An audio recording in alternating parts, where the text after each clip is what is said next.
Hello everyone. In this video, we will learn how to search for programs in Windows. So, how do we search for programs in Windows? So, we have the type here to search in Windows through which you can search for all the programs that are in your Windows computer. Now, let's see how we are going to implement this video. So, these are the steps we are going to follow to implement this video. Now, let's get started. So now we are back at my desktop, and over here in the type here to search, I will click here and then type notepad and click in notepad.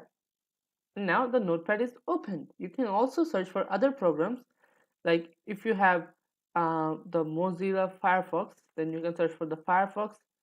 You can search for your Microsoft Word and all the other things from the type here to search.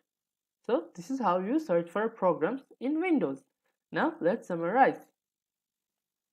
So in this video, we have covered how to search for programs in Windows. Thank you for watching.